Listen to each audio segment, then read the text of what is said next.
शुरू में सबसे पहले ये कहूँगी कि मेरे प्रिपरेशन का बेस 2 चीज़ें रहीं। पहला था करंट अफेयर्स। करंट अफेयर्स इसलिए मैंने उसको उसी से शुरुआत की क्योंकि करंट अफेयर्स सबसे इंटरेस्टिंग पार्ट होता है। कई बार आपको हिस्ट्री कभी बोरिंग लगेगी, कई बार आपको लगेगा ज्योग्राफी इतना, कभी हर किसी के अपने अपने फेवरेट्स होते हैं। तो मुझे वो 2 सब्जेक्ट्स लगते थे कि यार इतना मन नहीं करता है, लेकिन न्यूज़पेपर्स और करंट अफेयर्स में जो भी नया चल रहा है वो मुझे हमेशा इंटरेस्टिंग लगता था। इंटरनेशनल रिलेशंस में क्या हो रहा है, क्या सोशल रियलिटीज़ हैं, कहाँ क्या हुआ, उसका क्या इम्पैक्ट पड़ेगा एडमिनिस्ट्रेशन पे और हमारे कंट्री पे, तो उसको आप अपना एक बेस बना सकते हो।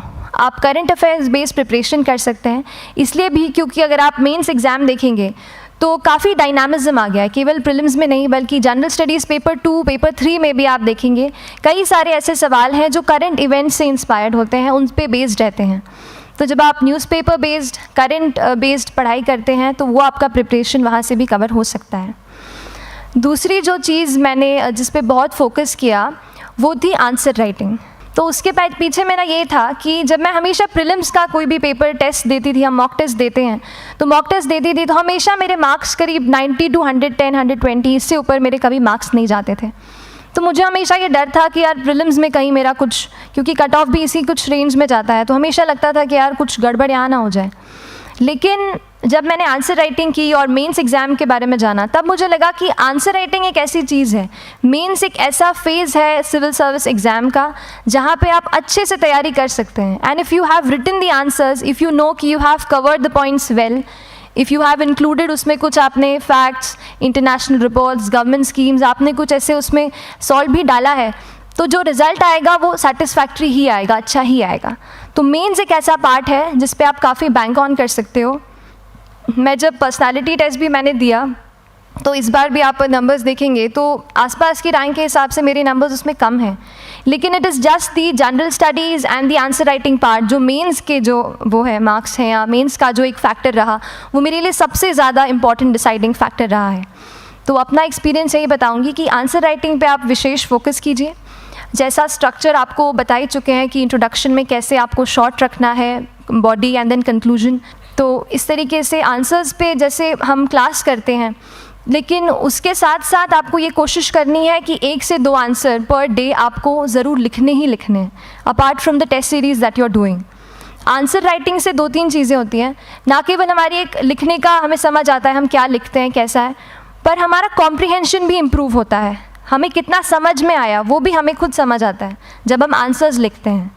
और इसीलिए आंसर राइटिंग पे आप फोकस कीजिए, 1 से 2 आंसर ज़रूर लिखिए। Tests and test series and mocks, देखिए हम पढ़ रहे हैं यहाँ पर, I will also come to the point कि हम कैसे दिल्ली, भोपाल और इंदौर में प्रिपेयर करके बिना दिल्ली जाए हम कैसे कर सकते हैं, I will come to that point.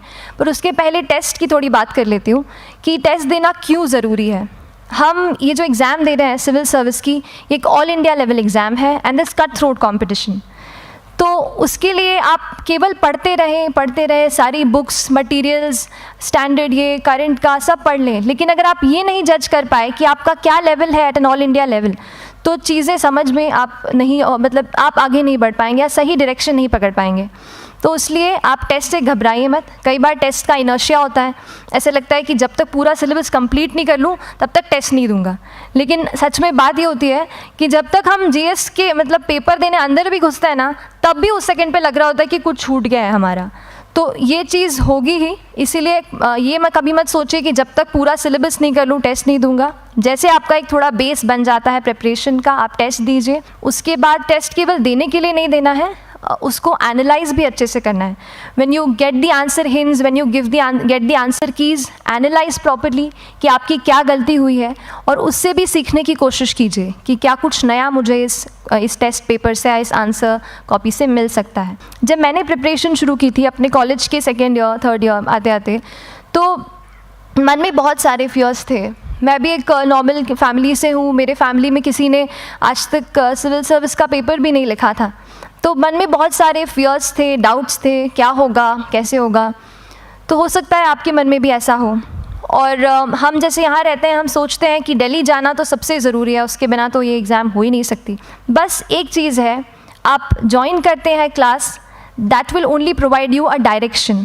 वो आपका रास्ता दिखा सकते हैं आपको कि इस रास्ते पर आपको चलना है, लेकिन चलना उस रास्ते पे आपको खुद है, you have to work on your own.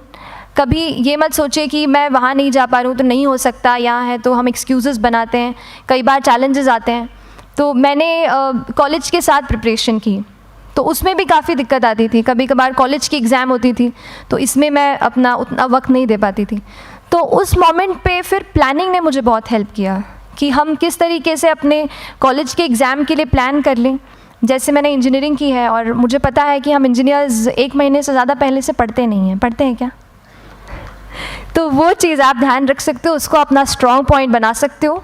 1 से 1.5 महीना जब exam is approaching, I use to plan my entire syllabus का प्रिंट आउट निकाल के I use to make my notes. उस तरीके से उसको मैं उसको संभाल लेती थी। तो whenever you are managing those things together, focus on planning. किस तरीके से आप एक माइक्रो प्लान बनाएं, अपना डेली एक प्लान बनाएं, वीकली टारगेट सेट करें और एक ब्रॉड विजन दिमाग में रखें कि ब्रॉडली आप मंथ्स में क्या कवर करने वाले हैं। अगर आप प्लानिंग अच्छे से करते हैं तो ज़्यादातर पोर्शन आपका वहीं से कवर हो जाता है। और जब आप टारगेट्स बनाते हैं, उनको टिक करते हैं, तो एक सेंस ऑफ कंप्लीशन भी आपको मिलता है कि yes, I am on the right path और मैं सही जा रहा हूँ या जा रही हूँ। तो इस तरीके से प्लानिंग पे भी इक्वली फोकस कीजिए। कंसिस्टेंसी, आप अगर दिन में, कई बार हमसे सवाल पूछते हैं कि आप कितने घंटे पढ़ाई करते हैं, तो देखिए घंटे मैटर नहीं करते। कोई 17-18 घंटे हमें नहीं पढ़ना है, इतना हम पढ़ भी नहीं सकते। एक दिन पढ़ सकते हैं, दूसरे दिन नहीं पढ़ पाएंगे। 5 से 6 घंटे ही आपको देने हैं या उतने निकालने हैं। पर वो जो वक्त आप अपनी पढ़ाई को देते हो, वो कंसिस्टेंटली आपको रोज़ उतना ही अपने पढ़ाई को देना है। Consistency is the key, that is the first and the most important thing जो आपको ध्यान में रखनी है।